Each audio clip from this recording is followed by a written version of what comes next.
order at 8 p.m. Let's stand for the pledge. I pledge allegiance to the flag of the United States of America and to the republic for which it stands, one nation, under God, indivisible, with liberty and justice for all.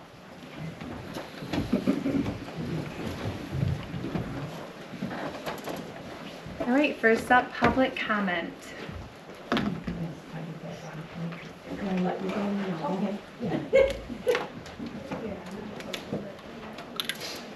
I just have some information I'd like to give to Amanda. Would that be okay? Sure. And then you can just pass it along later, or what it's referring to is just that I had requested to have public comments added back the second time after all correspondence and meeting has been pretty much accomplished, and I'd also like to see board comments added back.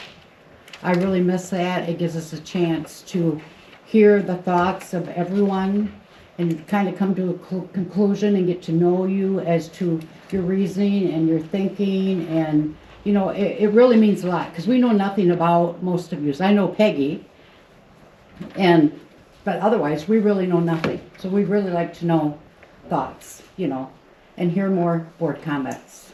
Okay, thank you. Thank you, and thank you for the research. I was actually curious about that when I got your email. I have more, but I just brought that tonight.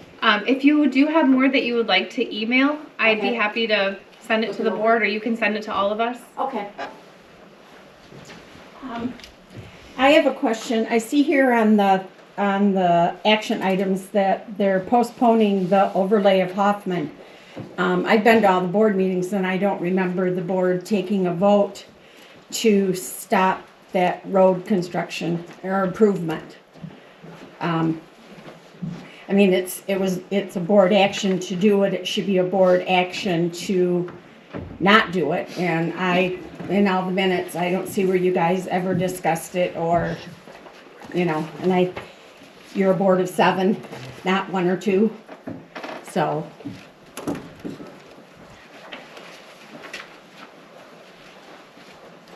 I just have a question on today's agenda, or tonight's agenda at all. It is the proposed increase of the trustee special meetings, which is currently $20, I guess. Is that what they get? Mm-hmm. Okay. I was just wondering, is this something that is really able to be done, being that they are basically salaried when they're voted into their position? That you can give them an increase without the vote of the people at an annual meeting? Well, it's not a raise for their salary. They do get special meeting pay as a stipend. Oh, do they? Yeah, so Oh, okay. that's what it's I was about. just wondering about it. Well, that's all. And on the board of review, if they get an increase, I would like to be a part of that. Thank you. I got your name down for volunteer list. Any other public comment?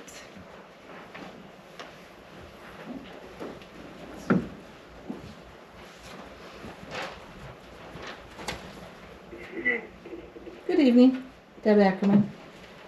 I would like to speak about 2 items real quickly on the agenda. I heard the agenda changed, so I gotta make sure they're still on there. The Hoffman feasibility study. I guess first of all, I would like to know what gives the permission or the right of your supervisor to take it upon herself to make decisions without you as a board.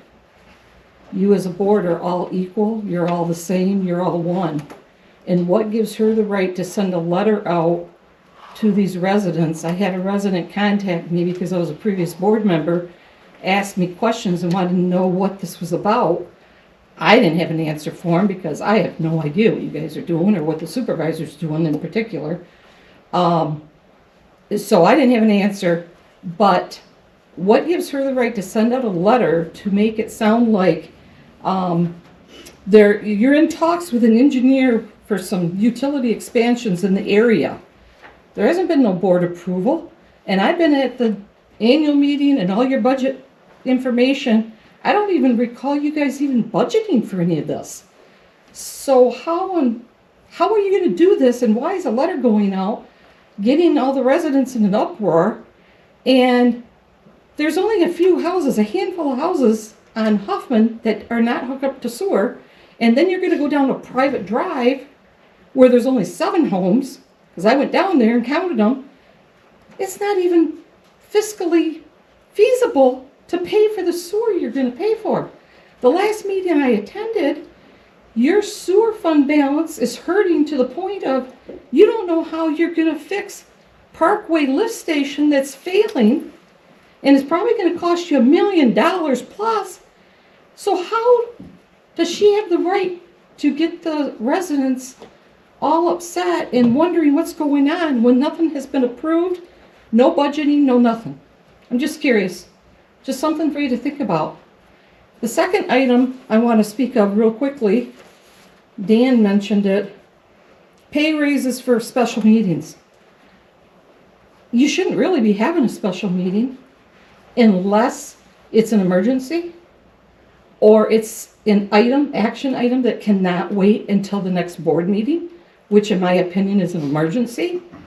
So why is there such a big to-do? And I know it's Benji, because he said it right almost the first meeting he was at. He couldn't believe he only got paid $20 for a special meeting. Well, first of all, you shouldn't even be holding them. If you guys are going to have a workshop, special meeting, whatever you want to call it, you should be doing it into the public. The public has all that information for us. You're supposed to be doing business in the public's eye. You have had special meetings on Saturdays. You've had special meetings at 2 o'clock in the afternoon so that people that work or have other commitments nobody can be here. And you all know that. And as far as doing your job, the only people that would be affected would be the trustees on getting paid because the executive board does not get paid. So just something to think about. Any other public comment?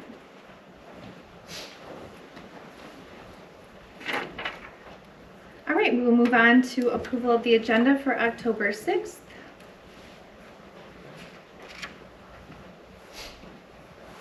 I had to adjust the numbers. We skipped the numbers, so there's actually only 13 items. There's no number 9. And I do that for ease of understanding the minutes. Thank you. I did not see that.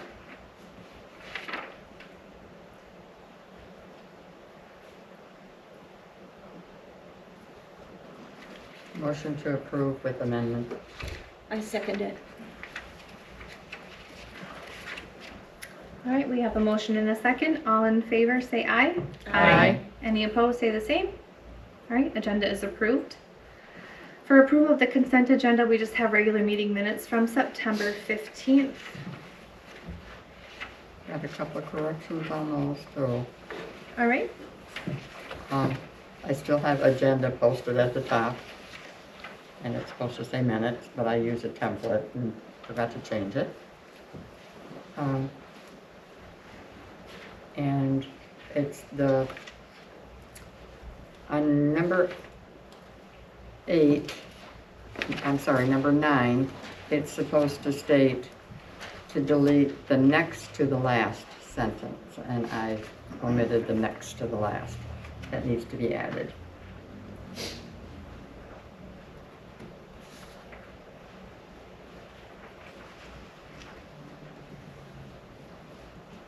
okay, so we are changing in the title instead of agenda, it will read minutes. Correct. And number 9, the first sentence where it says trustee Slade to delete the added next to last sentence. Correct. All right, I make a motion to approve the consent agenda as amended. Second. Motion and second, all in favor say aye. Aye. Any opposed, the same? All right.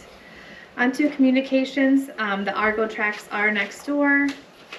Tomorrow is the fire prevention parade. If you haven't signed up, still please come. Parade at 5:30, open house 6 to 8. And then we have a presentation from Megan Knittel and Ryan Fuller. They were here a few months ago talking about like internet connectability and stuff. You guys remember we started surveys. They're going to come to a quick presentation. Ryan, it might be helpful. Hi everyone, it's really nice to see you all again. We are here to share out actually what we found with the digital skills survey that we ran in Wolf Lake. So for folks in the audience who may not have been here for the first time that we came out, I'm a representative of a nonprofit organization called the Merit Network, and we actually operate and provide the fiber broadband infrastructure for Michigan's universities, libraries, public schools.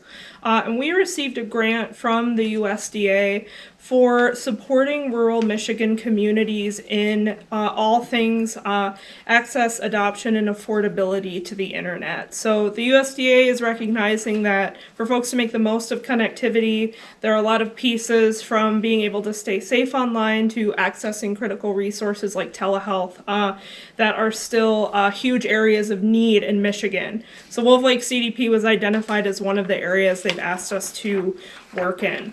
So we deployed our digital skills survey in Wolf Lake CDP. Every household in the boundaries of Wolf Lake should have received a postcard. We also did some social media advertisement, and we also attended one of the senior luncheons over at the VFW to talk with folks about our work and the survey.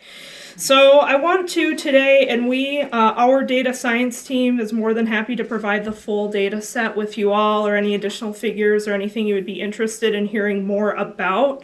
We wanted to come out tonight to talk about kind of the highlights of the survey and sort of what steps would look like next for participation in the Project Compass program that we've received this USDA support to conduct.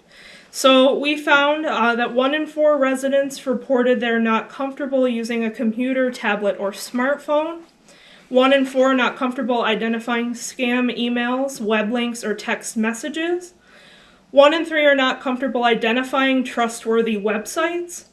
And only 1 in 5 reported that they're very comfortable managing privacy settings on social media accounts. In identifying resident barriers to online opportunity, 21% that they don't have time to access online opportunities or improve their digital skills.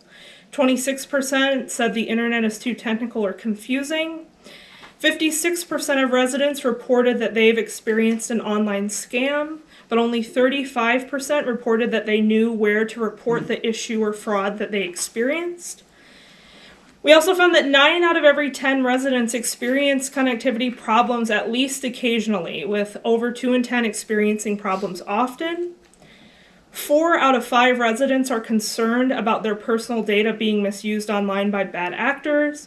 And in asking residents what digital skills resources, if they were available, would residents want, the most popular options were videos, paper brochures, and websites.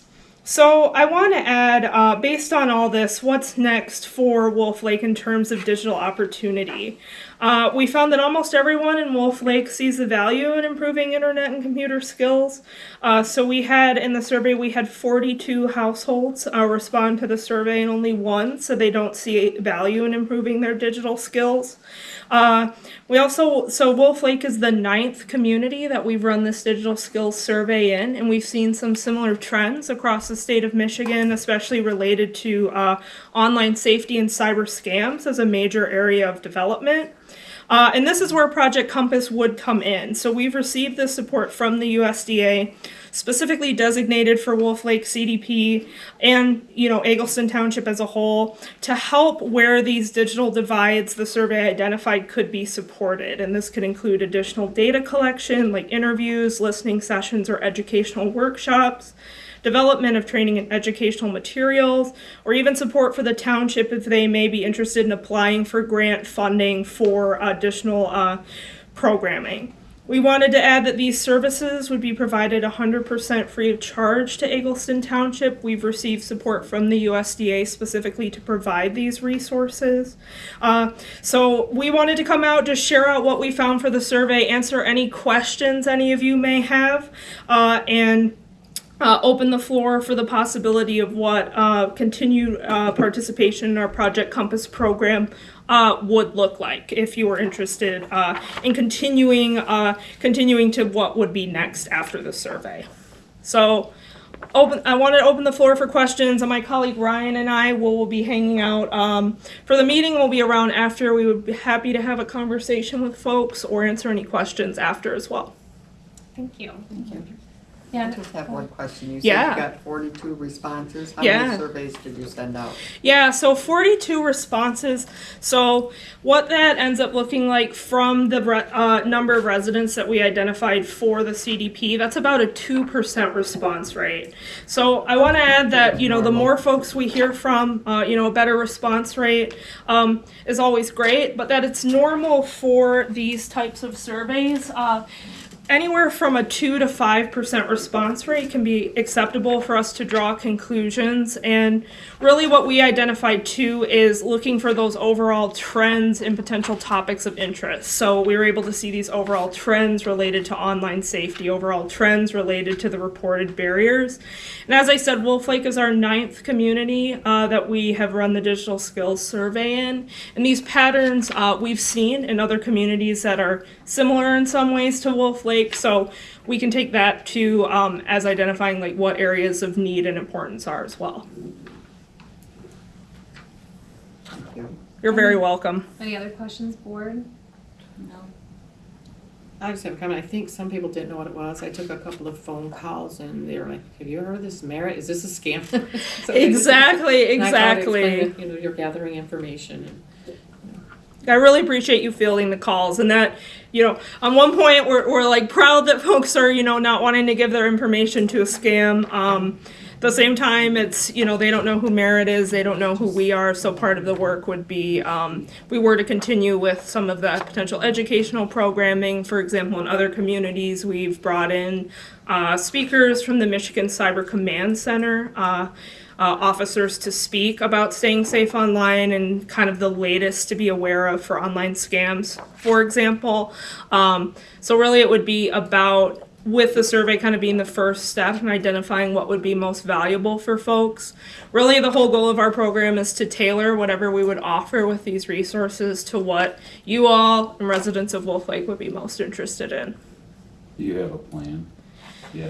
Yeah, so what the next step would look like for our Project Compass program is what we do in each community that's interested in continuing after the digital skills survey is we put together what we call a guidance group where we have 3 to 4 resident volunteers who would be willing to, over the span of 6 months, volunteer 6 to 8 hours of their time. That could be virtually or in-person meetings to kind of have focus group style, kind of share what they've experienced, what friends and neighbors have experienced in terms of connectivity and digital skills barriers.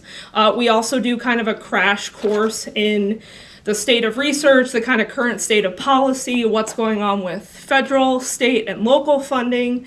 So we kind of do a crash course on all things connectivity and digital skills, and then working alongside the guidance group, identify areas of prioritization, which would kind of culminate in Merit. So we put together for each of our Compass communities, we call it a recommendation report, which is based on all of these data sources, putting together core areas of goals and priorities, identifying potential pathways to pursue those areas of interest, including opportunities, for example, federal grants and other programs that might be available.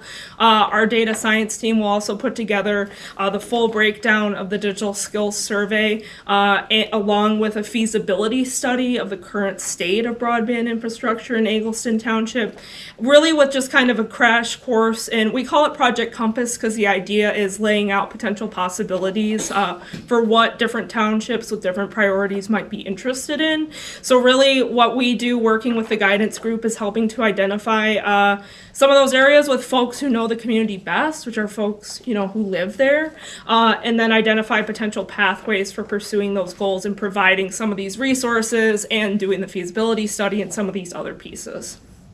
So the group would come back with suggestions. Yep, Okay. they would. I like that you put all that in. You see how quick I did that? I'm a very short to the point. No, that was good, thank you. Awesome, thank you. You're welcome. All right, we have an update from Chris at our park plan. Joan, did you want to talk about that at all?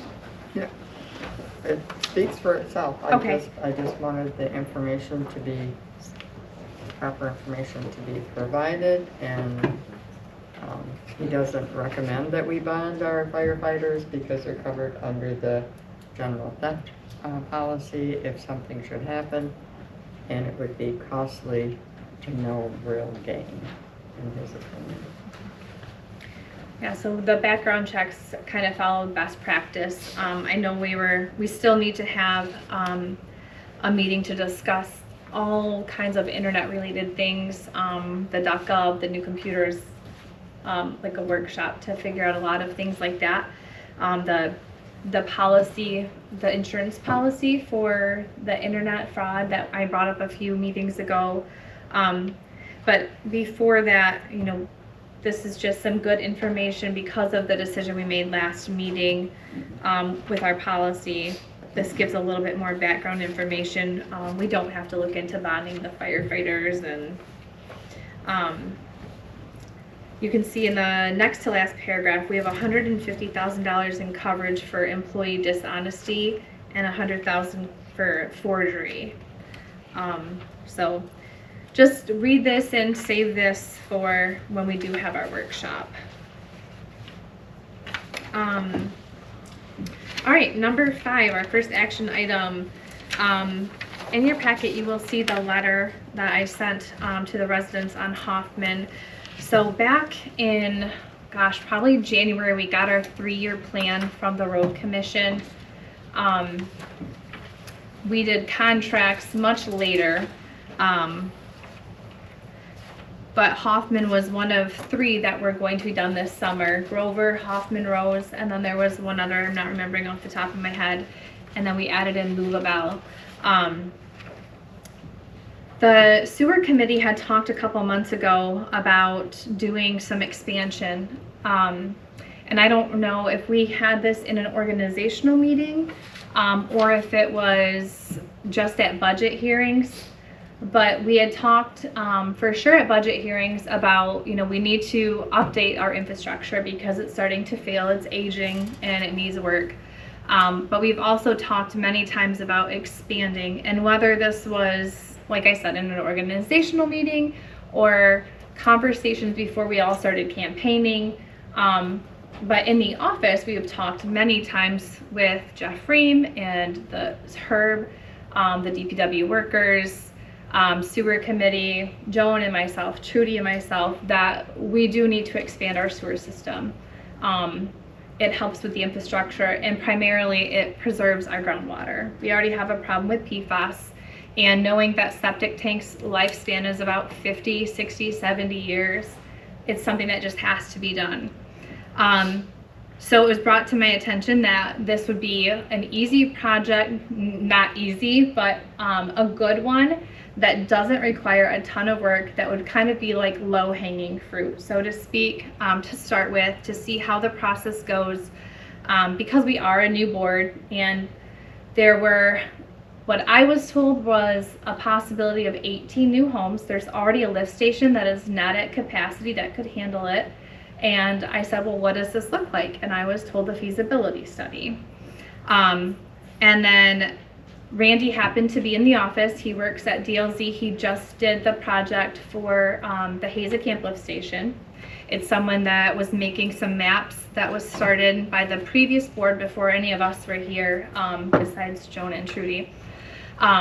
They were finally delivered, and so he popped in my office and was giving me some updates. I took a bunch of notes. A lot of it is on the agenda today to talk about, but one thing I knew was that when I met with the road commission, they said, if you ever are thinking of doing a project, let us know. And so when this came across my desk, I called my guy that is my contact. He's the leader for our area. And I said, hey, we're talking about this. It hasn't been approved by the board, but I want to put it on your radar. And he said, oh, schedule for tomorrow. Let me put the brakes on it. So he made the call to the construction crew to pause. Because had we not paused it and we decided to move forward, we would have spent $30,000 of taxpayer money, a $60,000 project that would just be tore up when we do this. So knowing that there were people excited for this and waiting for the road and they'd already gotten a letter, I thought, well, I better put something together to communicate to them so that they know. So I drafted a letter and I had Trudy read it, and Mandy and Chris, myself, I don't remember if Joan read it, Herb read it, and Jeffrey read it. And everyone approved it. They said it sounded good. And then Jeff came back to me and said, hey, I think it's too much information. You might scare people. We don't even know if we're going to do this. Why don't you wait and talk to the board, but just let them know you paused the road project. So I took out all the information that detailed the sewer expansion possibility and just said we're looking at utility expansion, and you can see the letter that was actually sent in your packet. I had a couple calls. One person really wants it. They just were confused by, why did it stop and what's coming.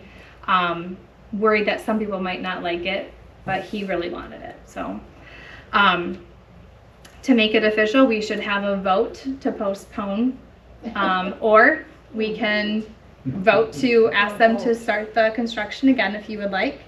It is up to all of us as a board. Sure. Can you have a minute? This is probably my fault because we just did Russ Road and put a lot of money into Russ Road, and we should have put the sewer line in before we put the money in the road. We can't keep throwing money away as an afterthought.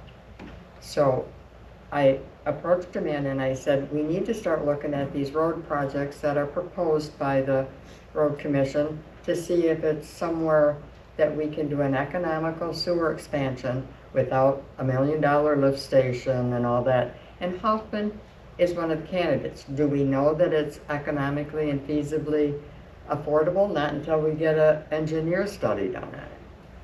So blame me, don't blame Amanda for this one. Well, but Joan, with all the years' experience you have on this board, these decisions are supposed to be made by the entire board. All she did was put a hold on it temporarily. But it's still. And Wait, those this is not to go back and forth. She Ms. said Foster, that this is not to go back and forth with the board. This is our meeting. This has already been, the decision was already made to postpone. The board can choose tonight to have me call tomorrow and ask them to start construction again if you would like, or you can make a motion to postpone until the spring and we can see what the feasibility study is like. The caveat here is that they don't do asphalt in the winter. It's going to snow. We live in Michigan. So we have a climate that doesn't work well with this being postponed for a month or two. It would have to be until spring. However, I think that most taxpayers would appreciate the fact that I didn't just blow $60,000 on something that I know as a general consensus, we want to expand our sewer system and we have to expand it. May I comment, please? Sure. I did read a letter that you gave to me. It's not the letter that you mailed to the community. You asked me to edit it. That is what I did. I was looking for typos and better ways of saying things. I did not approve that letter. I told you it was a board decision, and I asked you not to send the letter, but you chose to do that anyways. I agree, the board, that should have been a board decision. Perhaps you could have called a special meeting. We've had tons of them since you've been here. July 6th, our board approved that first year, July 16th, the road commission approved it. Why did you wait almost 3 months to decide not to do that? And I agree that wasn't your decision to make, nor should you send a letter without the board approval. Well, And I hate to vote on this, hate's a pretty strong word, but I don't like us to vote on this if we're not going to do a feasibility study. Maybe we should decide what we're doing with that next item before we decide if we want you to call and put this project ahead. It was the day before they were going to do it, right? yes. So we did have a conversation. I don't remember you saying I shouldn't send it at that point. I do remember later I you did. saying that it Should should have be to a send board it. vote. Yeah. But when you read the letter, you didn't say, don't send this. You knew that Yes, I the did. intent was I to did. send I it, told and you we it- talked about No, how I asked you not. said, I have to let them know something. And you said, well, yeah, they need to know something. It's good to communicate. It is good to communicate, but obviously you changed what that letter said, and then Yes, you said I withdrew approved it. about I 2 didn't. I've paragraphs. never seen this letter that you sent. I saw the first one where you said that we were going to start sewer in March of '26. I'm like, the board hasn't even approved sewer. We don't even know if it's feasible or if the board will approve it.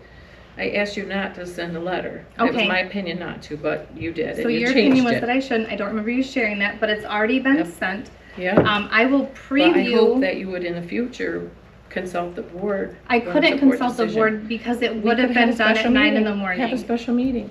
There is not time. It requires 18 hours for a Well, special meeting. I bet they could have waited 2 or 3 days before they started that project. They already started it, by the way. They had the flags laid out and all that. They could have waited 2 or 3 Yes, days. the road I'm was sure. marked, and I'm sure. I didn't actually make the call. It was the person who I called at the road commission who decided to call construction, and then he let me know that he did that. Had you So not called him, there would have been no reason for him to Well, call right. that off.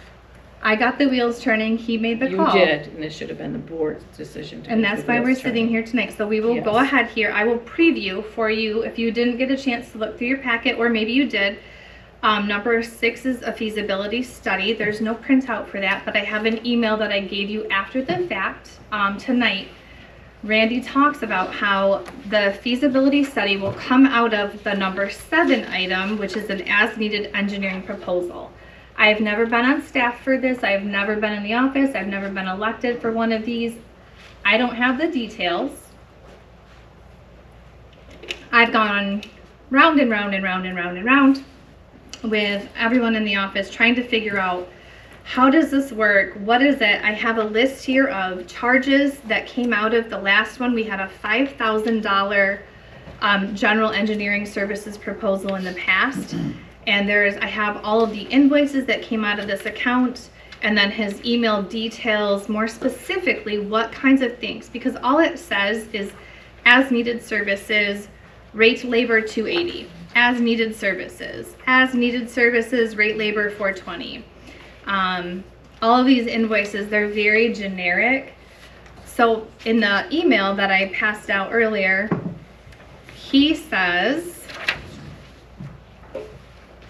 this would provide engineering support to the township for a variety of services, including reviewing sanitary sewer plans submitted by developers, such as the Willowstone project, assisting with sanitary sewer permit applications, providing construction inspections and observations, preparing sanitary sewer feasibility or concept plans, developing and maintaining GIS maps, which would include sanitary sewer, water, zoning, etc., assisting with the SCADA system updates, supporting safe routes to school grant applications, coordinating with Eagle on permit submittals, and providing technical assistance on PFAS-related matters. I'll also make a side note that we have a major issue going on with Eagle right now, and it would be lovely to have some help if we cannot figure this out on our own because of the water treatment that was installed under a previous board without a permit. We have a meeting this week to talk more about that. But if we can't get somewhere with the health department, this might be a really great thing where we can pay someone $280 to help us through this process, because so far all the comments I've gotten back is that it's just really difficult to work with Eagle. They are the ones that came here and interviewed our residents to make a focus panel that has never met. It was formed last fall. They had internal turnover and they put it on the back burner, and so none of our residents have met. They have not had any meetings. There's no board, there's no committee. They'll be back this fall to try to follow up on that. So that's the kind of thing that we're working against here. I thought that was the EPA. That was Nope, Eagle. it's Eagle. The EPA put together They were both here. yeah, they were here, but EPA put together. Well, a group, and I there wrote is a the girl group. that works at Eagle, and that's what she told me. So, this feasibility study that is needed for Hoffman would come out of this potential 15,000. I know that Joan has reservations about it. She doesn't like it. We could maybe ask for a lesser amount. I don't know. I don't have a personal agenda here. I'm trying to do what's best for the township. So if we don't want a scope of services contract, we don't have to adopt one. But we will have to find new engineers and find a different way to get a feasibility study. Can I say something about what you just said? Yeah. It says, you asked, is the feasibility study to come out of this 15,000? That's the proposal that's in here. Mm-hmm. And this is Randy's response. The cost for the feasibility study would come out of the 15,000. Next question down. Do you have an estimate for what the feasibility study will cost? Will be invoiced later. We haven't finalized a detailed estimate for the feasibility study yet, but it would be invoiced separately. Is it coming out of the 15 or is it going to be invoiced separately? It will come out of the 15, but it will be invoiced. So like right here, I have the printout of, what is this? Why would we need that 15 proposal? Why don't they just invoice us and we pay it? Well, because this is what they did in the past. In 2020, we had one.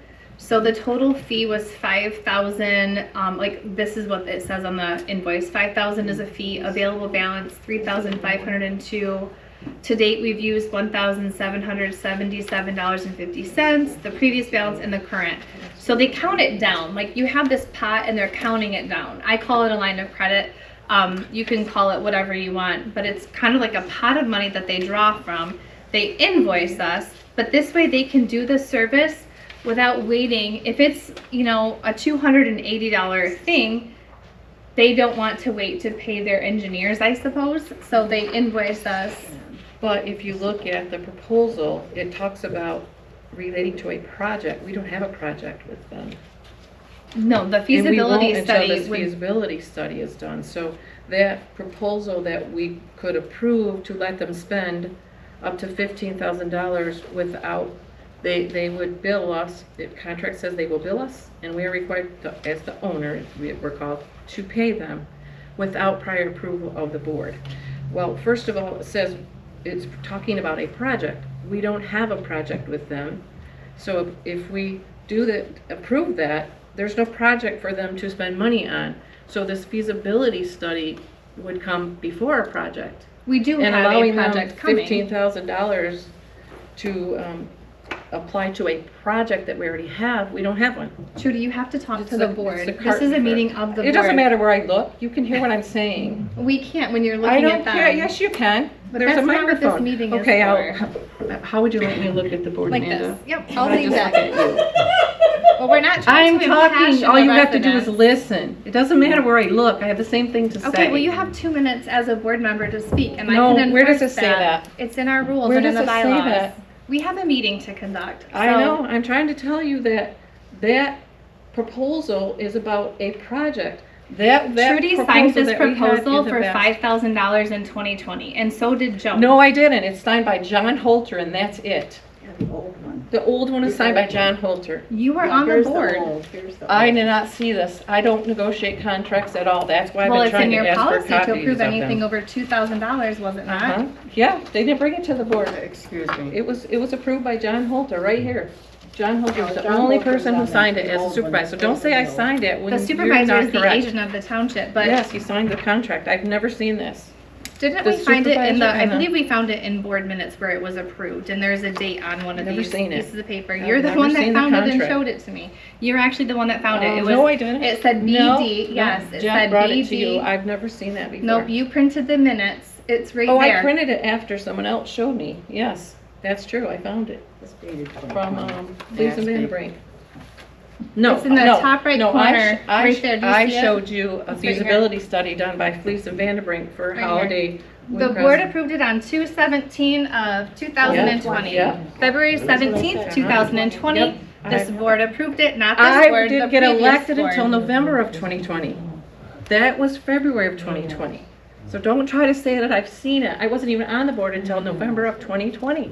I didn't know when you So came that on the was- board, but Elections you found are that in for me. November. You found that No, and gave it I to brought me. you the feasibility You printed study. it in your office last I week. brought you the feasibility study for No, a you holiday. printed that. Well, I didn't find it. Someone You gave it printed to the me. board minutes, and it says who voted for it. I don't have it with me. I think you kept it in your office. Can I speak? Yes. Okay. Honestly, My concern with this is we don't, it's twofold. One, if we just give them a $15,000 to spend and they'll just bill us as they work, how does, without exceptional identification, how does Chris know what department to bill that amount to? And number two, how do we know how much they spent on Hoffman feasibility study or the feasibility study on Brooks Road or zoning maps? I would rather they give us a price per project so we know what we're getting into. That's my concern. Yeah, the dates on these are all over the place. 1/24/25, 11/13/24, 10/24/24, 9/11/24, 7/25/24, 6/21/24. But These I are believe that was all for one project, for the Safe Routes to School project. these were correct? actually for Hayes Camp Lift Station. Oh, okay. I don't know But it's for one how. project. Right. That's my I don't problem. know how Chris determines, but Chris does the bills and she was okay with this. She didn't have reservations. So that's why I didn't have reservations about it. There is also, Trudy had some good questions that I reached out to the attorney and asked. I do have the ledger, if anyone wants to look at the ledger for things that come out. She circled, so this says, these all say Hazekamp Engineering. Okay. Rehab project, rehab, lift station, engineering services, replacement and improvements. So we had a contract with them Yeah. that's prior my to that point. agreement, and that's what I'm saying here. So but they want The to have a feasibility contract with study us. should come before we make a decision if we would extend that sewer or not, no matter where it is. But that proposal has to come after we have a contract. Are we just going to do that proposal without having a contract and knowing if it's even feasible to have sewer there? Has anybody looked at the cost and how much income it will generate? How can we look at the cost without a study? I have the information here of what our rate schedule is and how much we would get from the hookup assessments. And it's astronomical how much it'll take us. Probably, let me have you look at these. I worked all day today. I would have gotten it in the packet way sooner. First of all, I gave you from GIS, Hoffman and Chandler and Rose and Apple. If you want to look at that first. The smaller, I couldn't make the diagrams the same to print it off GIS, but the first one that says Apple at the bottom, those are the houses on Hoffman. If you look at the top, 801 is already hooked up. And then there are 7 of them down the left-hand side of the west side of Hoffman. One of them is an additional vacant property that's owned by residents at 883. 5094 Apple Avenue is already hooked up. If you go across the street to the east side of Hoffman, 5100 Apple Avenue, down at the bottom of the page, is already hooked up. So there's 6 on the east side, and then on the other side, 6 plus that vacant lot if the person ever decided to sell it. North of that, north of Rose, that's the next map. It's real big. That's the private road. I believe some of those houses are probably 200 feet off the road and wouldn't be required to hook up to sewer anyway. We can't run sewer line down Yeah. private property anyway. So there's 12, and I think that one house, 5122 Rose, at the top of the page is not hooked up. So maybe 13 houses. So if you look at the next page, does everybody get one? I have more copies. We're one short. I already have this. You just gave it to me. Okay. Anyone else need one? So, and I tried to make it simple as I could. So hookup assessments currently right now are $5,800 per house, or business pay different. So if there are 12 of them, we would generate $69,600 income. Down below that, probably most people don't have $5,800 out of their pocket. Most people do a 10-year loan to the township at 6% interest. If you divide it by 10 years, it's $580 a year that they would pay, and at 6% simple interest, it's $29 more of interest. Times that by 12 houses, we would generate revenues from hookup assessments in the first year, $7,308. Every year thereafter, it would be a little bit, tiny bit less because the interest would be less. In the middle column at the top, currently our sewer bill is divided into two sections. 62% is so far to pay the county for our flow, and 38% is for operation, maintenance, and repair. That includes everything: bonds, wages, repairs and maintenance, cleaning the lines, lifts, everything that we would do. So $97.50 that we would collect a month from each of these 12 houses. At 38% would be $37.05 per quarter that we would get from these 12 houses. The last column at the top, $37.05 times 4 quarters times 12 houses is $1,778. So if you add that $1,778 and that $73.08, it comes to $9,086. Let's say the sewer cost us $100,000. It would take us 11 years to pay that back. I'm pretty sure we would all agree it's not going to be $100,000. I've been told up to maybe even $500,000. But if it costs $200,000, it's like 22 years to pay it back. I mean, just to break even, just to cover that cost. It could be 20, 30, or 40 years before we even pay that back to put that sewer down there, because there are only 12 houses. Even if I figured, because I've been looking at, is that 62-38 split accurate anymore? Is 38% all that we get to keep to maintain all of that? And I've been trying to figure that out, and the hard thing is that some things are moving targets, like Beaufort's. Beaufort's, since 23, has gone from $118,000 per quarter down to $57,000 per quarter, and the last 3 months that we billed per month was $625. So that's kind of all over the place. But even if I said, okay, 50% of what every resident pays us, or these 12 in particular, even at 50% in these 12, it would take us over 10 years per 100,000. So if you think the sewer costs $200,000, it'd be 20 years before we cover the costs and broke even. Or if it's $300,000, it'll be 33 years. How much do you think it would take to rip out all of the sewer that we have and install septic tanks for people? Because our system can't continue with the customers that we have. We have a lift station that was built with the plans to improve it, and it hasn't been improved. And you've said Yes, since the day I got here, we need to expand our sewer. Nope, I've never said that. Yes, I have said that we need more to, customers we on need the to, sewer nope, system. I've never and said we have to that. I don't protect our agree water with that system. unless, I understand that.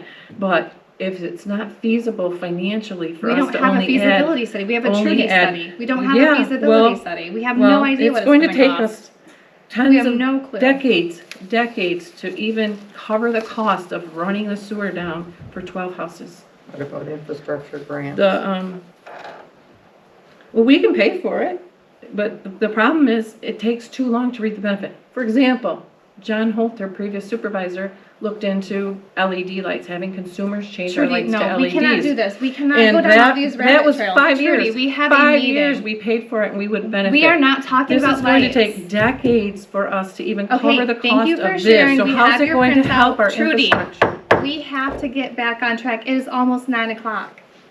I'm trying to tell you that we We're don't you're need a talking about feasibility street study. lights and park Yeah, I was lights. just using it as an analogy. This is going to take us way too long to pay for. There are vote only no. 12 houses.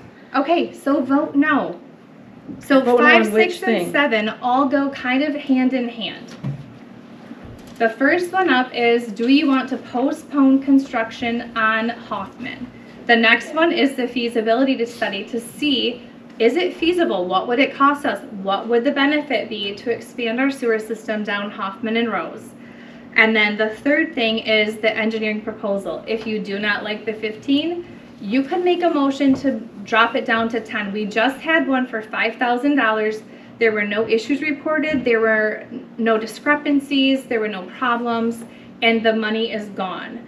So things cost more money. There is a project. There is the lift station project. We need an estimate for that. We can't vote on the Parkway lift station until we have an estimate.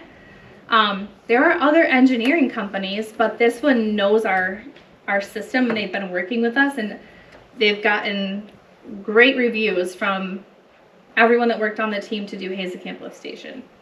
But I'm happy, if you want me to call other engineers, I'm happy to do that, but it's hard to get things started, and it's like you're just spinning your wheels. I come in here every day and I can't do anything without a board meeting to approve it. So I need information, what direction you want me to go. As the agent of the township, what would you like me to do as far as moving forward with the Parkway lift station? That needs repair. We budgeted for it. Who is going to do it? If we did a contract with DLZ, they would give us that estimate, and then if there's any extra things that they have to do in between sending us an invoice for something bigger, that's how that would work. Are you talking I'm about happy to Parkway lift pass- station? Parkway's not on the agenda. DLZ You would said be, Parkway. yes, Why are because you you talking said about there's no Parkway? project, and there would be a project. There would be the Parkway lift station if we do a contract with DLZ. This contract is to cover anything we do with them, and here is, if you want to see the transactions, you can see them. But we have to have a signed contract with them for a project before we give them permission to spend money on that project.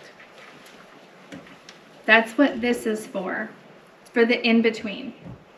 All right, so Hoffman overlay. Does anyone want to make a motion to postpone or something? So, I have a question. Yeah. This has been 20 minutes of unnecessary drama.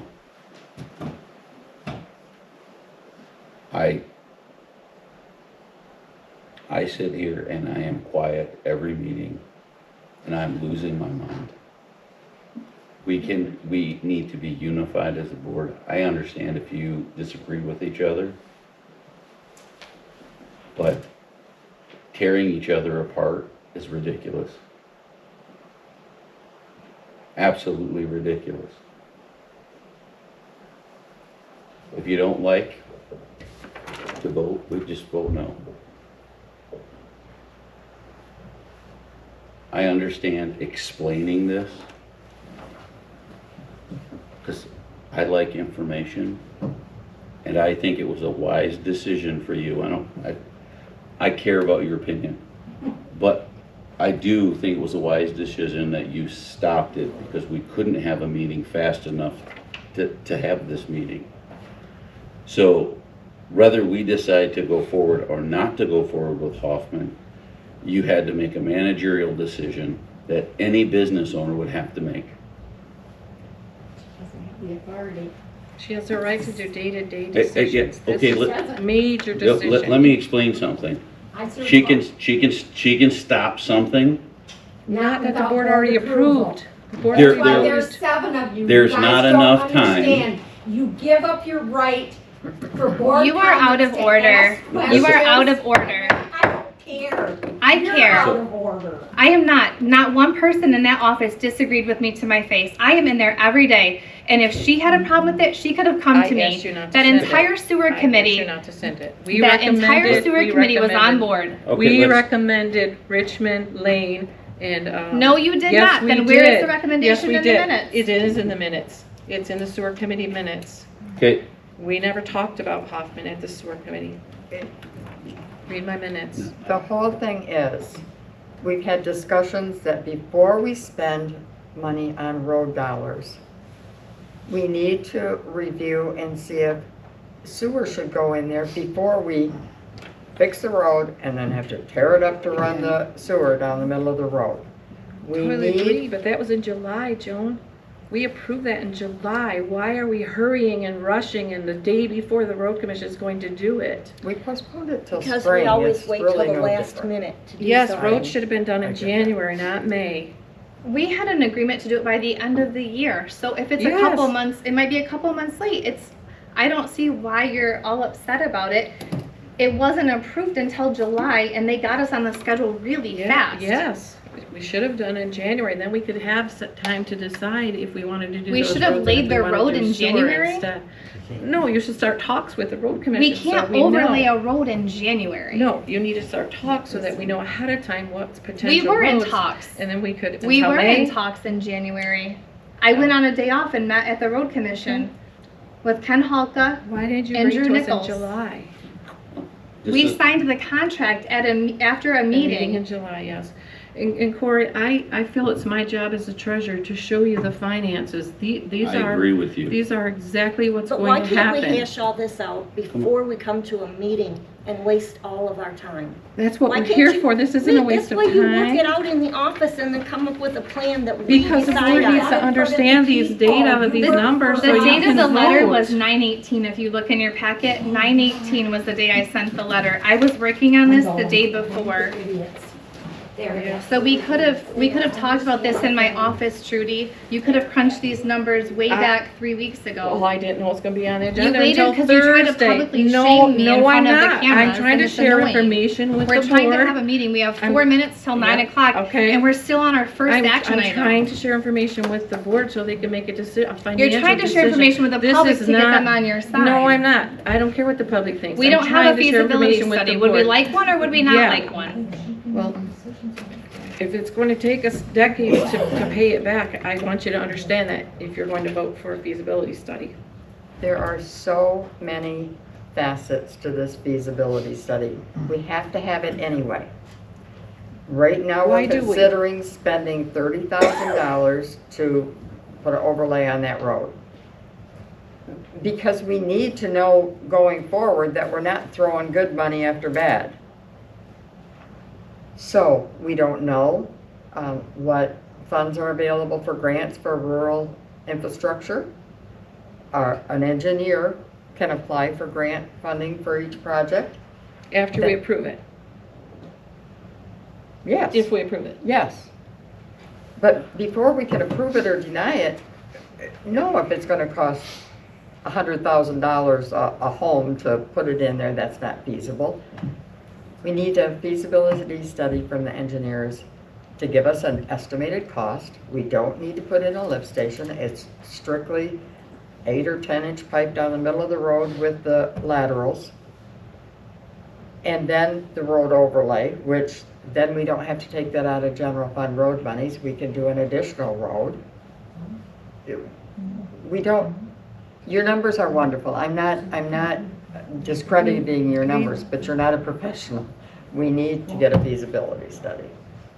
I do want to add that, when I was talking about this for months, not one person in the DPW, we have 4 people. I talked with 3 of them. I did not speak with Ed, so he's exempt from this. They all were on board with this. No one threw any caution flags up. Jeff Ream did not have a caution flag about this. Everyone's comfortable.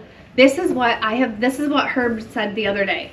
They've asked you to do this since the day you walked in the office, and now you're getting pushback for doing what you were told to do from day one. I am just trying to move things forward with what everyone has said. The consensus has been, we need to protect our groundwater. It's on, when I go to the PFAS meetings, they talk about protect your groundwater. I went to the water meeting last week. We don't even have public water, but I went to be a part, and they say protect your groundwater. Or join us. They want us to buy their water. We have free water once we dig our wells. We need to protect it. I am just trying to go. I don't have a personal agenda. I don't get any kickbacks from DLZ or the sewer company or Jackson Murphy. Just trying to move forward. We have 7 more things on our agenda that I would love to get to. So if you need to table it to have more time to read your packet and think about it, pray about it, I don't care, but we need to move this meeting forward. Can I just make one more comment, please? Yes. No one in the DPW knows the cost or the finances. No one on this board does either. We don't That's have why a I'm sharing it feasibility right now. study. That's why We I'm don't sharing have a it right feasibility now. study. And when this came up in your sewer committee meeting, It you did should not. have, It did not. they did talk about It did not come Hoffman. up. No, we didn't. I've been at the meetings. I'm the one that makes the agenda and I write the minutes. You show me in the minutes where we talked about Hoffman. I make a motion that we table the decision to postpone Hoffman overlay. How can we table it? Table it till when? They're not gonna have asphalt in November.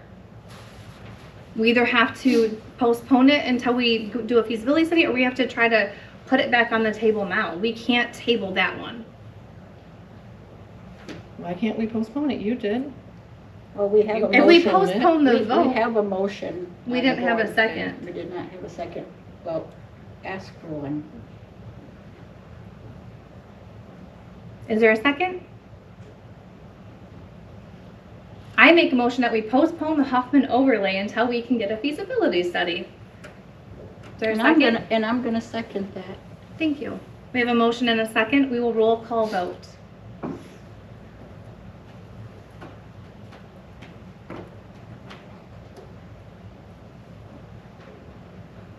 It was a motion to postpone Yes. until feasibility study. Yes. Yes, Yes. Trudy. No, Yes. with comment.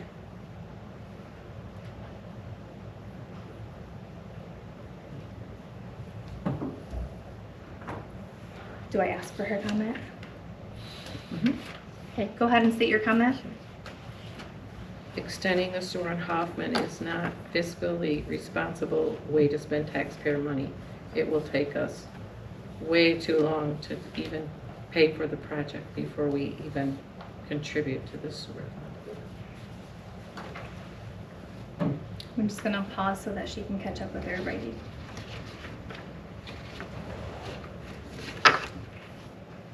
Go ahead. Okay, so the next step would be a feasibility study. I am happy to call a different engineering firm if someone has a preference. It's just that our staff is comfortable with DLZ. They've done a lot of work in the past, and he assured me that they have the time to do it. I don't know how it works. I have asked every single person that I know to ask, and no one knows. Do they give me an estimate for the feasibility study ahead of time, or do they start it and then tell us what it's gonna cost? That part, I don't understand how that works. That's their engineering fee. That comes in their engineering fee, and yes, they would give you an engineering cost before we have them do the work. So the board can approve it. Anything over $1,500 according to our expenditure policy has to be approved by the board, and anything over 5,000, it does have to be approved by the board, and anything over 5,000 needs 3 quotes.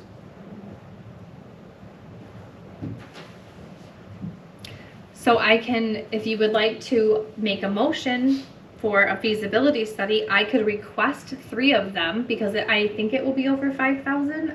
Joan, do you know? I have no idea.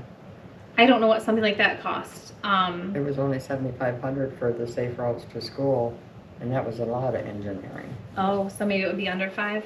Yeah, I have no clue, but we can choose to waive this policy for this project.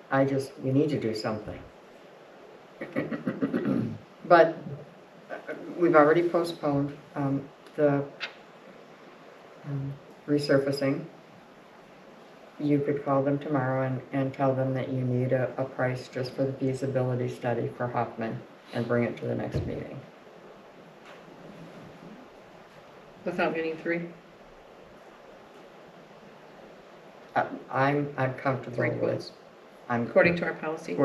We're having DLZ, we're spending money on DLZ to incorporate all of our sewer maps from the other engineers' projects.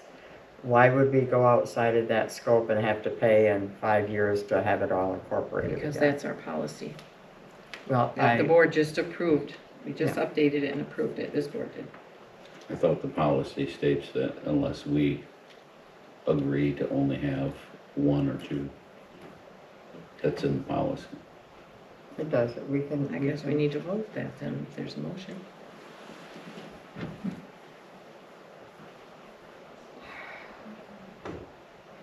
I have to agree with Trudy. It is said to have 3. I don't know that 3 engineers will take the time to do it. Like, I don't know, like, do they have our maps in a closet they can pull out and look at it? That's true. Or do they have to send out engineers and measure? So my concern is, because I'm not an engineer, if they have to send, you know, a team out here to measure our roads and like take pictures and stuff, that's probably going to be costly. Yeah. So I would hate to have residents' taxes go toward 3 studies if it's costly. If it's free, let's get 3. But if it costs money for the study, that's what I'm scared of. We're asking them to give us a proposal of what they would charge us for the study. West Shore Engineering has our maps, DLZ does, and Police and Vandenbrink did our last feasibility study. So I don't think we'd have a problem. But we're asking them to give us a proposal of what the feasibility study might cost. Well, you can make a motion if you'd like.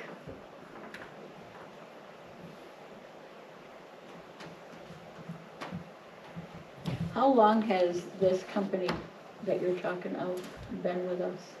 Very long time. I don't know how they were chosen because, you know, you and I weren't here. Right. They started Hazekamp 4 years ago. They did the Brooks Road project. They started out with us as Johnson and Anderson, incorporated into the DLZ. And the sewer department tends to think that it's an advantage to have the same person doing the maps because they had them redo a whole township-wide sewer map from all the different projects. It doesn't matter to me, but we've got to make this efficient so it works. So let's move it along. Well, once we can get 3 proposals for a feasibility study, and if the feasibility study says, yeah, this would be a great project, then we can get whatever engineer we want. Okay, We I'm can going to get make a 3 quotes motion or- to have Amanda call. I'm trying to write and talk at the same time. Call DLC, Police and Vandenbrink, and West Shore Engineering to get quotes on a feasibility study for Hoffman Sewer.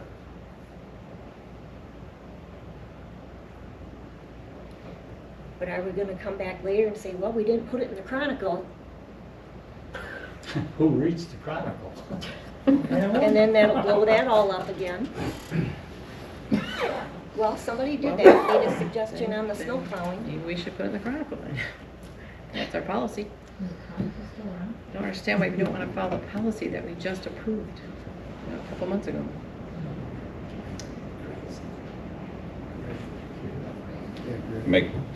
I second that motion. All right, let's roll call vote. Okay. Rhonda? Yes. Yes. Yes. No. Yes. Yes. All right, motion carries. All right, next up is the as-needed engineering proposal.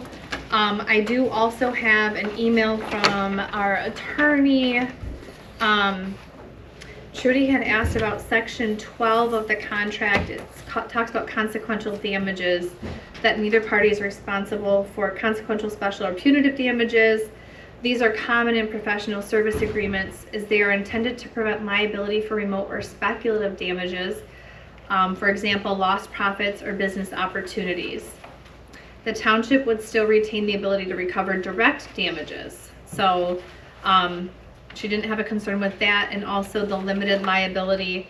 It's capped at $15,000. I believe she didn't respond to this, and it's not clear in the email from DLZ. But I believe it's capped at 15 because that is the total that they were asking for, is 15,000. And so making a proposal to us, there wouldn't be damages that would exceed that. You know, they're not going to damage someone's home because they're not doing construction. If we were to enter another contract for, you know, like the concept at Parkway was estimated at $70,000. So that would carry $70,000 worth of liability is my assumption. I wasn't able to get clarification before the meeting tonight, but that's the way that I understood that. They do have professional liability insurance at $2 million per claim.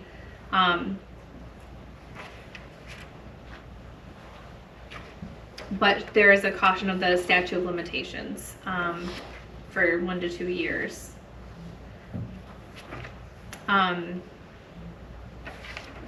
But if the township is comfortable with the terms, we can approve it as is. And that was the gist of the email. And then you have the one from him that talks about what they would do with this. I like to just call it like a line of credit. If we didn't spend it, I believe it would, is it good for 5 years like the last one? DLT.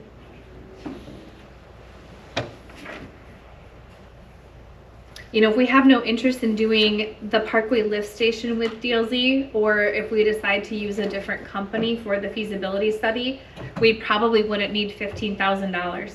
If we were going to proceed with getting an estimate for the Parkway lift station concept around 70 grand, they would only tap into this for extra maps, extra reviews, things like that. We would have a separate contract for that concept. But if we're going to end up using, let's say we use the West Shore, well then we wouldn't need this 15,000 in here. So I think that we could make this smaller if we want to continue to have them. It's kind of like having a lawyer on retainer, having an engineer on retainer. You guys are welcome to make a motion to deny, put a different dollar amount, whatever you want. What did they do last time? Was it 5? They did 5,000 in 2020. And it did go to that board for approval. My concern with this in 2020, it was for a specific project. Who's going to be calling them? If they want these sewer maps of the whole township done, who's going to be authorizing that expenditure versus the feasibility study? So these ones, every one that came in, I mean, I don't have a really strong opinion that we have to do it. It just seems like it's easier, but the ones that Chris circled were all small. 280, 280, 280, 420, 140. Those are all within the spending limit of every department head. And then there was one larger one that was 1,330, but they still invoiced all of these. And so they still had to come and be signed. They were initialed by, I can tell you. There was sewer. This one is Hazekamp Herb. This was Hazekamp Herb sewer Herb. But that project was approved ahead of time. And Hazekamp Station. So that's my problem. This is like a blanket. It's for any project that somebody picks up the phone and calls and says, hey. And I don't know that I like that. I would rather have it be have multiples of these for multiple projects. Okay. You know what I'm saying? And then have a limit on there accordingly. Okay. There's more accountability that way, I think. I make a motion that we table this until we have an actual contract with DLZ that this could pertain to. Either for feasibility or for But that was Hoffman or for... that was the remainder of my comment, is because if we're going to have to get 3 quotes for everything that gets done, why do we want to enter an agreement with DLZ? Right. I don't think that we would. Yeah. And why would we approve this when we don't have a project that they would need to spend money for? Right. I second it.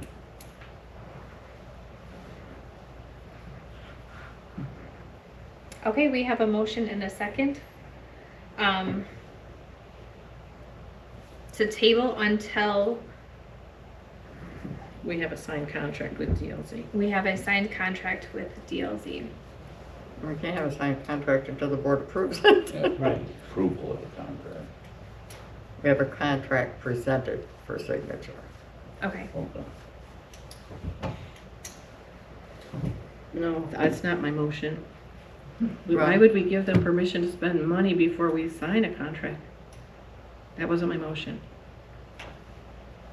Until we sign an agreement with DLZ where they would need to spend money on our behalf without our board's permission, that's the gist of my motion. Not until we have a signed contract.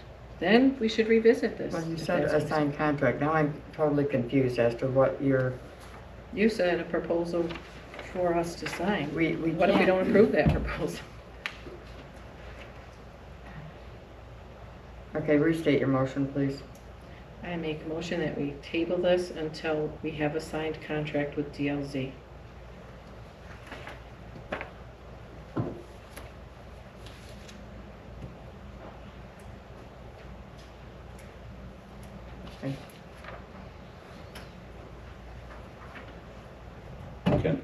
Can I ask a question? So, I understand the difference between an estimate and a contract, so if we get an estimate from them and we approve the estimate, is that the same thing as signing the contract? No. No. Because the board in the past have approved a proposal and the contract was never signed. My office is one example. And besides, we're not supposed to have discussion until we have a second. Did you still Is- second? There is a We did You have a second. seconded mine? second. Okay. You second it as amended? Just the same thing I said the first time. Yeah, We're pretty I was close. trying to clarify because Okay. I don't know how we're gonna have a signed contract come before us. I don't know either, so, let's roll call vote. Peggy, No, Cory, No. Rhonda, no, No. Yes? Alright, so that failed. So now what? But I think that if you did it with an estimate, Would you like because you're to, gonna approve the estimate for the work, right, would you like to make a new motion? You know the board's going to approve that already? if they approve it, Oh. right? With an approved, I make a motion. restate It's your like motion putting the so I cart before the understand it. horse. Do what? Restate your motion so I understand it. I make a motion that we table this until we get a approved quote by the board.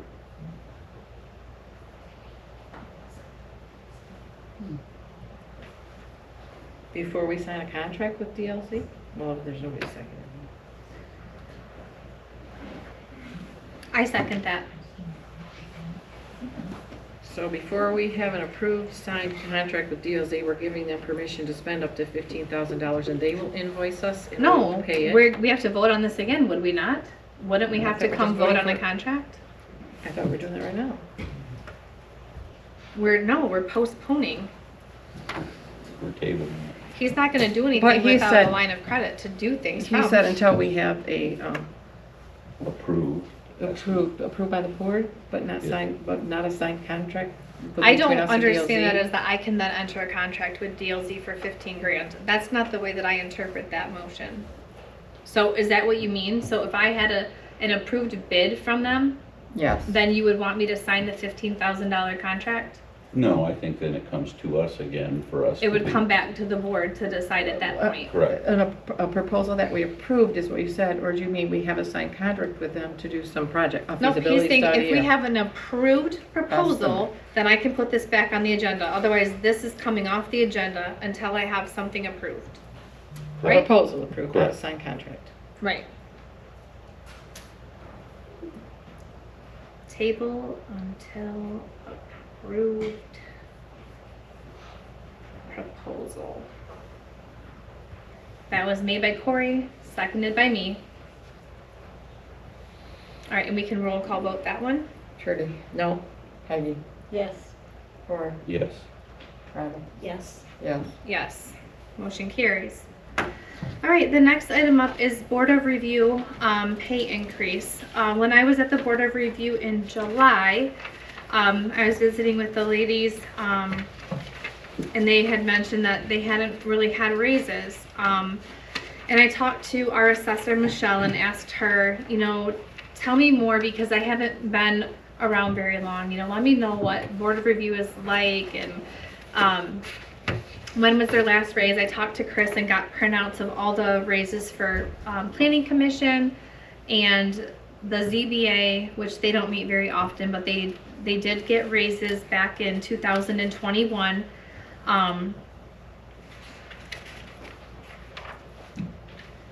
They went up $5 per meeting back then for the ZBA and the PC as well. The last raise for Board of Review was in 2002. And then Michelle had sent me an email, it was in your packet, that they meet 3 times a year, July and December board.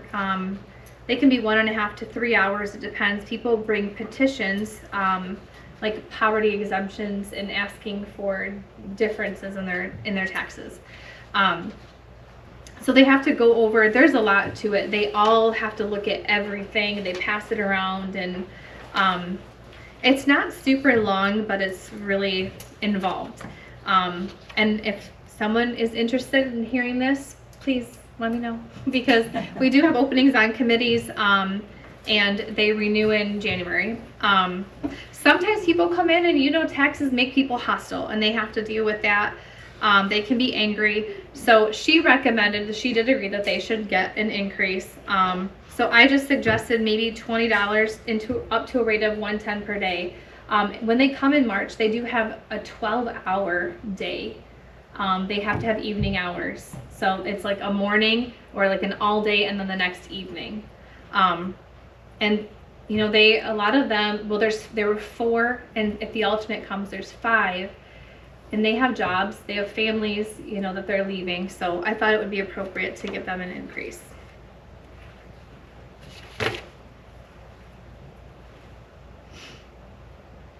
Sounds like a, Go ahead, Joe. I have the same concern with these 12-hour days that I had with our election workers that work 14, 16-hour days. We were not even meeting the minimum wage standard. And on a 12-hour day, I don't even think $110 would meet the minimum wage standard. I think that $90 for an hour and a half to a 3-hour meeting is very generous. So I would like to see us do something strictly for the March Board of Review to compensate those long days, to make sure that we meet the minimum wage. And also, when those are just the hours they have to be here for the residents to come in, when they're booked and they're very busy, they have to meet days after that. One time they had 3 or 4 days worth of that, not just the time that they were here taking information from residents. Then they have to process them and come to agreement. And sometimes it's 3 or 4 days worth of pay for $110. No, they get paid daily. I believe they get $90 a day. They do? on a calendar day, and then if they have the organizational meeting is paid differently. No, I'd like to see the March Board of Review with the 12-hour days paid. I don't care if we want to state minimum wage or however you want to. I just am concerned about not meeting that minimum wage requirement on those 12-hour days. What if we did something like anything over X amount of hours starts a new day? Like over 8? So if it was over 8 hours, they'd That's get a great paid. idea. The second day they would get the Under the rate day's times pay. 2. I wasn't sure, honestly, I really didn't know how to word this, because I do agree with Joan that 90 for an hour and a half is great. 90 for 3 hours is like, you know, that might be what some of them make at their job that they're leaving, but 90 for 12 hours isn't enough. So how do you make it fair? You know, I don't know. Yeah, who's got a calculator? What is minimum wage these days? Is it even know what it is. 12 something, I think?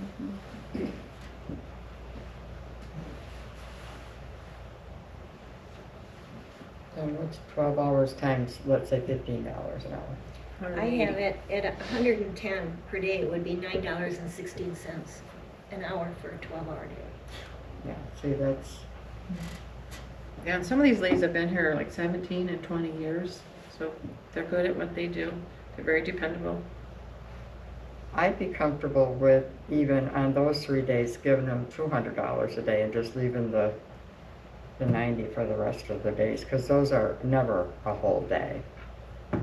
And like I said, I believe that's generous. It's just those 12-hour days are brutal, and they don't meet minimum wage requirements.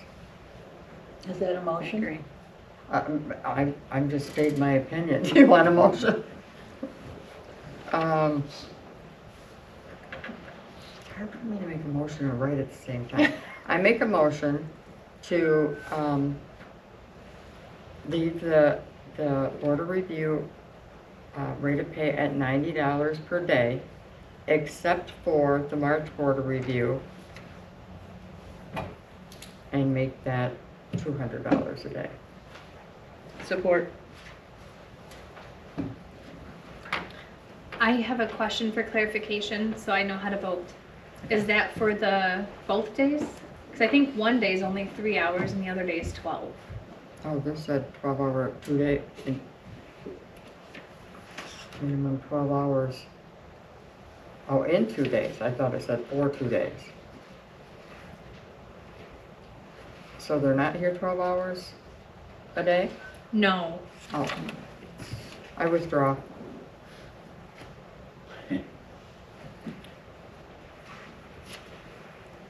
Okay. Can you withdraw if we have a support? We need to vote and say whatever we want to say. Well, you can also I withdraw my You can withdraw motion. before there's vote. Yeah. Okay.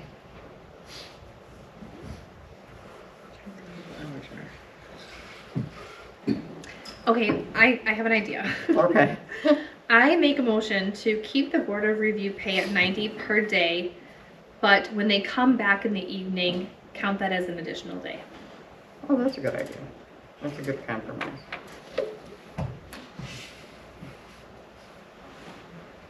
And then when they process them the next thing, whenever, it'll just be the 90 per day still. Even if I they, second that motion.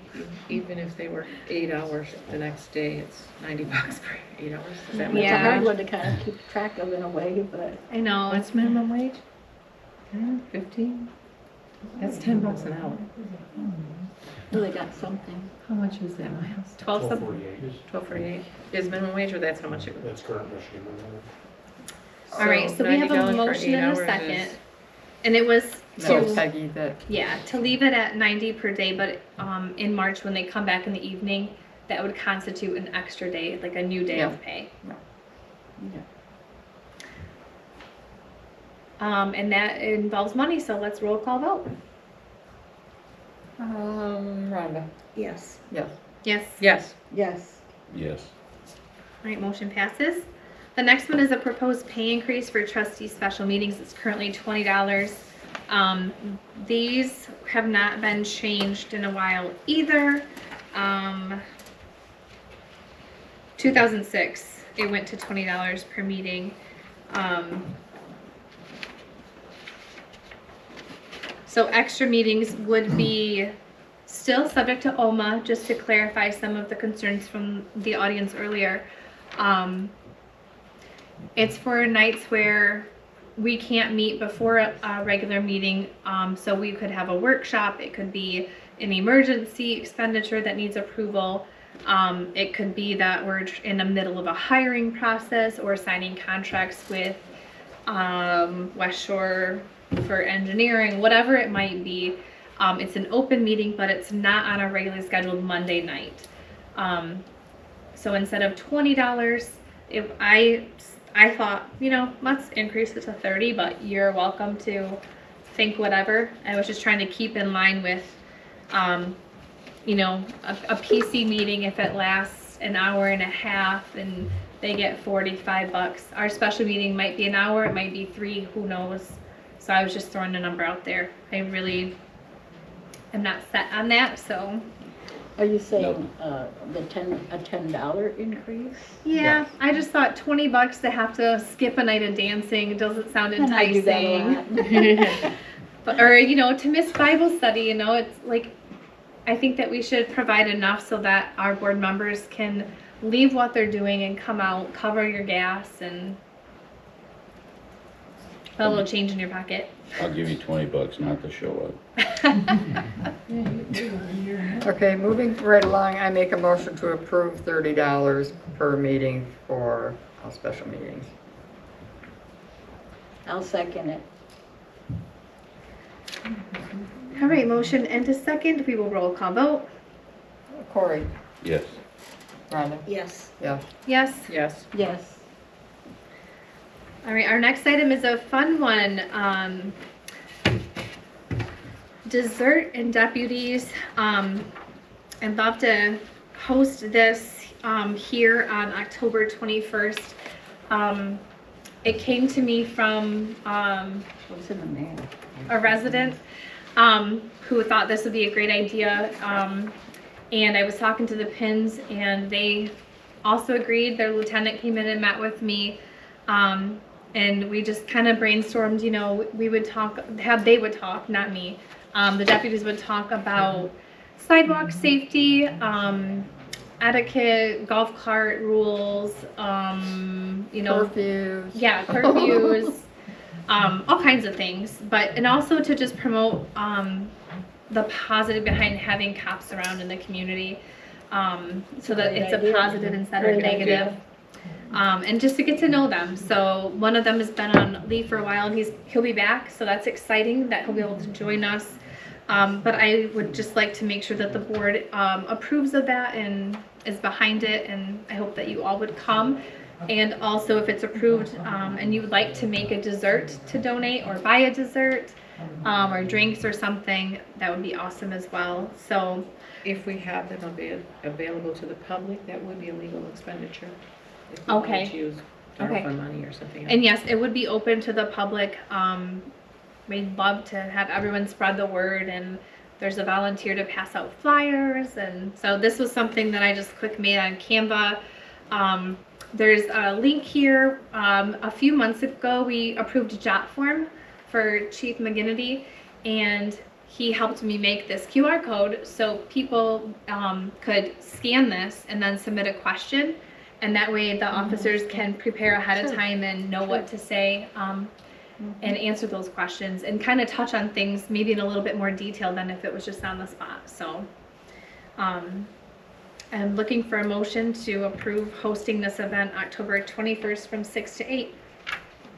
I'll make a motion to approve as presented and offer my services for some of the dessert. I'm not making it all. You make great cookies. Yeah, well, kind of cookied out. I second that. All right, we have a motion and a second. All in favor, say aye. Aye. Any opposed? All right. Would it be okay if I take the flyers and put them up around the township? Yes, Post I it think on our that'd be good. Facebook group? Can we Joan also can put it email on blast it social out. media? Yeah, I think that's good. Consensus of the board Like to share distribute flyers, personal post on sharing. social media. I had recommended seeing if ENA will put them in the grocery bags. That seems to be that's a great effective in the idea. past. Wow, if they do that, yeah. Just So I about have everybody one at the goes there bank at and least the dollar once a week. stores. Amanda, where is this being held at? It will be here. That's the other thing. If it's not nice outside, we would have to be in this room. So we're gonna So shoot for being outdoors then? if it's nice outdoors, if it were indoors, We might want to put that on the poster, the address Yeah, where they can come. okay.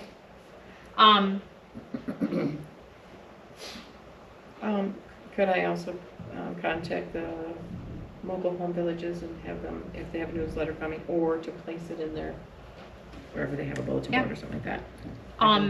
Is them the out there board wherever I can. okay with lifting our restriction on food and drink in this room for that night? Ooh, good question. Yes, because Robin's got a carpet scrubber now. And these are squares, so if we had to remove one, it wouldn't be so bad. That's why we did that. What are we Okay. just doing, cookies? Are we doing punch too, or just cookie? I a did cookie would desserts be because nice. I wasn't sure what people might donate, cookies or We could just cupcakes. have a cake. dessert table. Bring whatever you want to Yeah, make. It's Yeah. just not like, And then I was thinking Just be maybe like, cognizant of something that's not missing. red punch, maybe lemonade or, I don't know, water. I've got those big containers I would say I've water, got one of coffee, those and too. lemonade. Yeah. Yeah. Okay. And one of the deputies is a little nervous about public speaking, but they're very excited for this. He'll So be fine. he'll be fine. I won't embarrass him. Awesome. The next item is the PC hearing cancellation. So you might have heard that the ice cream shop did finally sell. Someone bought it and they want to reopen Sunset Swirl. They had asked to come to the PC and ask for rezoning, possibly selling it to, be a duplex, because it wasn't selling as a business, but then it sold. So they did request a refund. They paid $500. The township did spend $167.46. That doesn't mean we have to go any certain direction. I just did the math for you. So We did not hold the public hearing, we did not hold the public hearing. so that was the only expenditure. Yep, we just advertised it in the Chronicle per our policy. So we could choose to refund any amount or none. But $332.54 would be what we made from the resident. I personally don't feel good about keeping that because No. that would be a profit to us. We did have an expenditure. Are they asking us to do that? To- The PC board is asking us? Um, The resident. no, I believe the resident contacted Cassidy and she brought this to me. So, So Is what this did it something- cost to put the public notice together? so the public notice cost $167.46. And that included, okay, so That's the only expenditure that we had.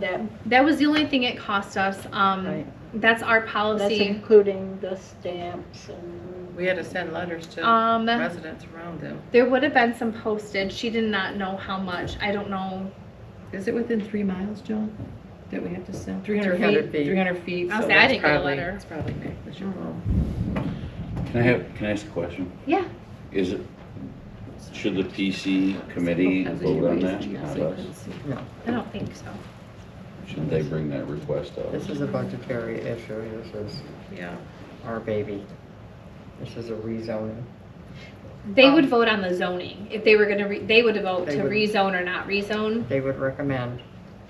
The Yes. township board retains the right Exactly. for all rezoning. yes. But I would feel more comfortable rounding this out for any incidental expenses and just give them 300 back.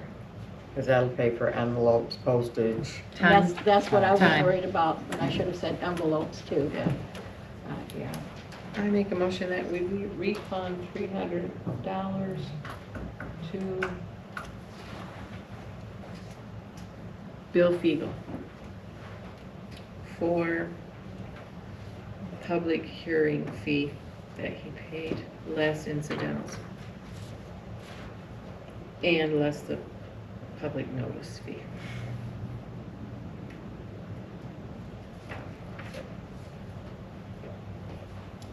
We have a motion. Do we have a second? I'd second that. Okay. I also have a question. Do other townships refund things like this? I doubt Are it. we the only ones who do this? I doubt it, but Curiosity. I want to work with our, Township. I want to work with our commercial people and get them out here. And for $300, and we didn't do anything. We're not a profit-making entity, Right. we're a service Sure. industry, so. And as far as sewer billing and things, the attorney has told us that we can't charge more than it costs us. I'm not sure if that's true with him, Yeah. with the hearing. That didn't happen, but seems logical. All right, we have a motion and a second. We will roll call vote. Peggy? Yes. Cory? Yes. Rhonda? Yes. Yeah. Yes. Yes.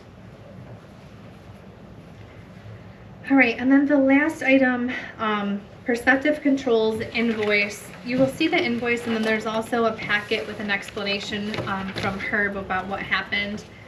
So this was back in July. All comms were down, so that means he had no alerts if a sewer lift station were to go offline.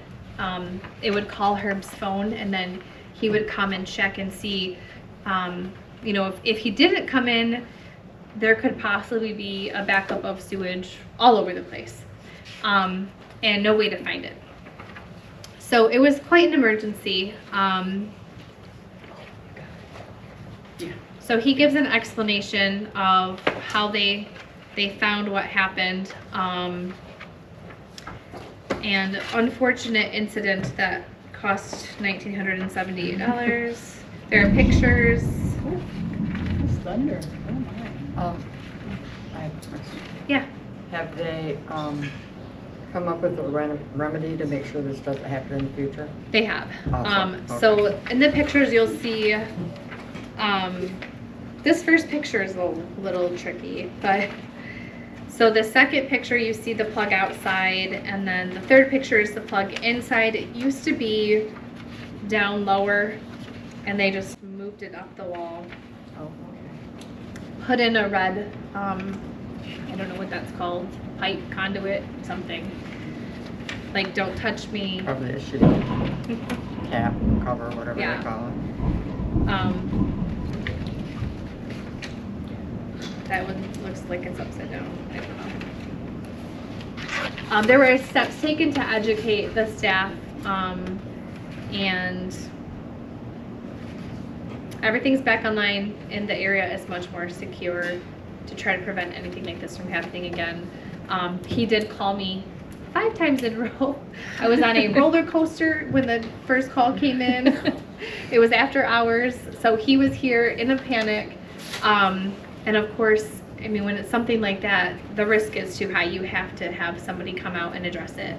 And they were out the next day. So we just have to approve this expenditure tonight.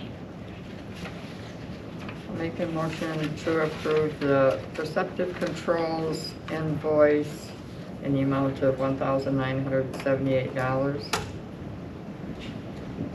I'll second that. We have a motion and a second. I got a question. Okay, go ahead. So, I'm reading through this invoice, and you have customer phone remote support for an hour.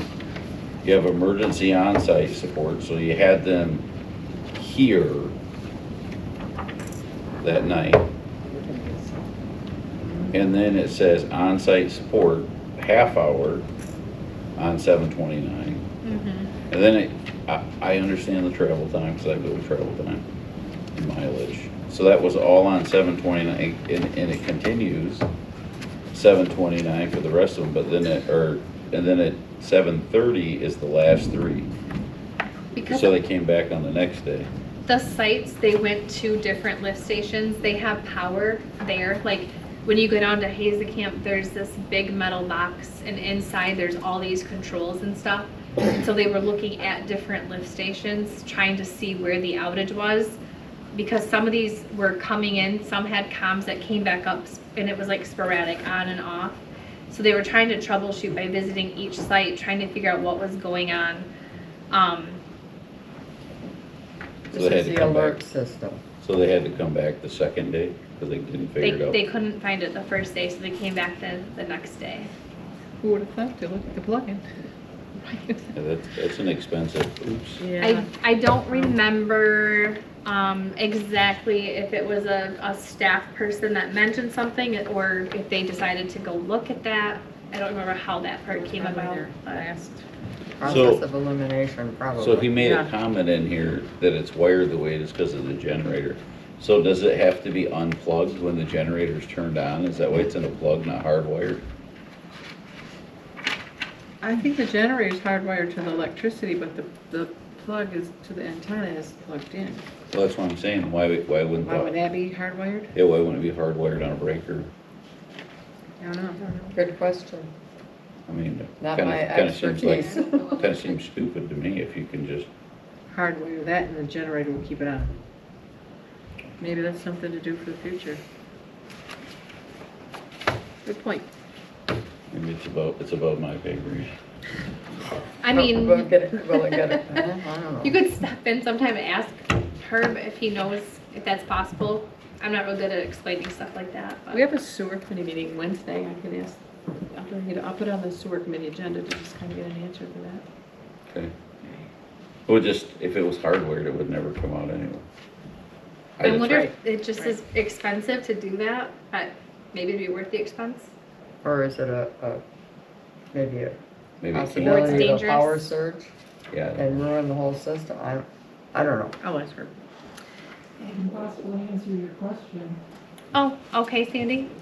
When you plug in a generator, you have to make sure that the power from the electric company is not on.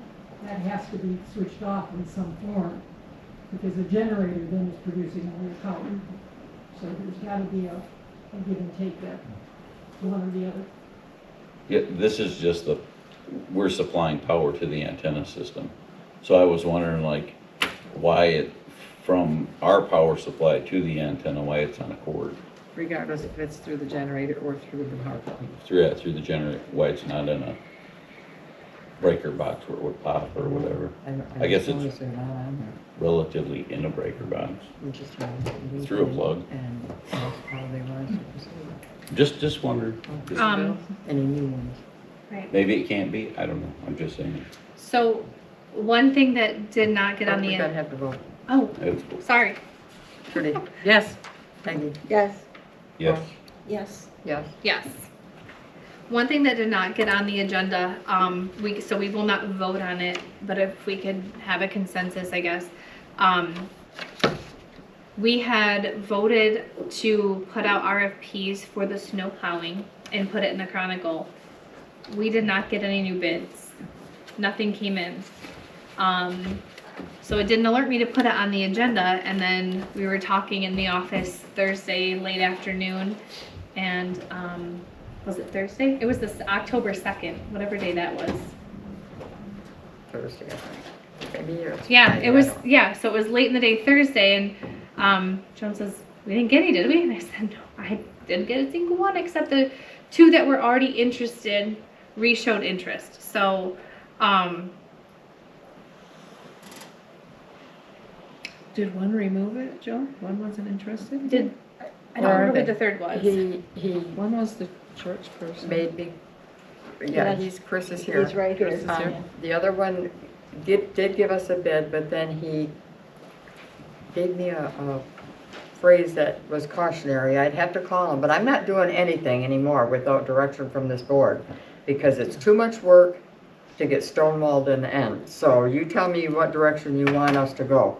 The committee can re-meet with them and see that they're gonna adhere to their original bid, or what the problematic things were on the RFP. So we had MKM Rock Planet, and I'm sorry, Chris, do you have a company name or you just? Living Word Senior Services.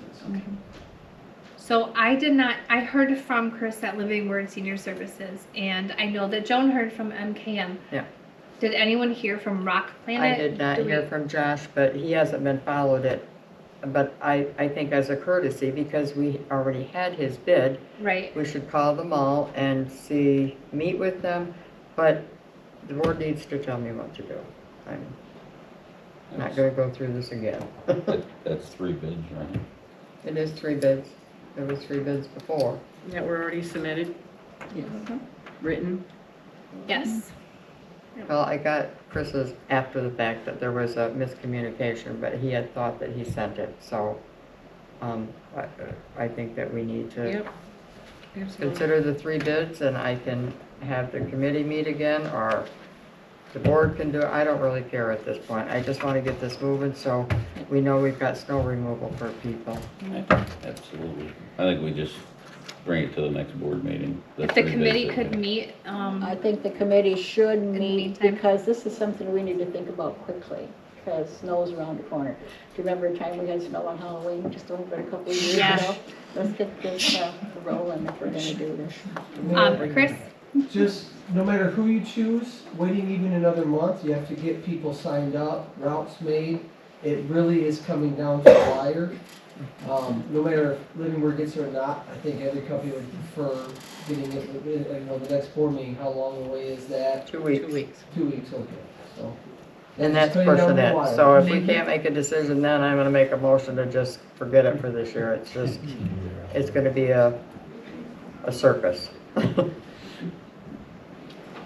Okay, so, can we meet this Thursday, ladies, at 2 o'clock? Yes. Okay, thank you. Rhonda? Thursday? Yeah. Yeah. 2 o'clock. There's that. The 9th? Yes, perfect. All righty, thank you.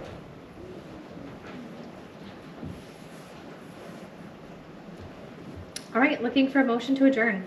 Motion to adjourn. Second. All in favor, say aye. Aye. Or- Yeah, what time? Meeting adjourned 9:50 PM.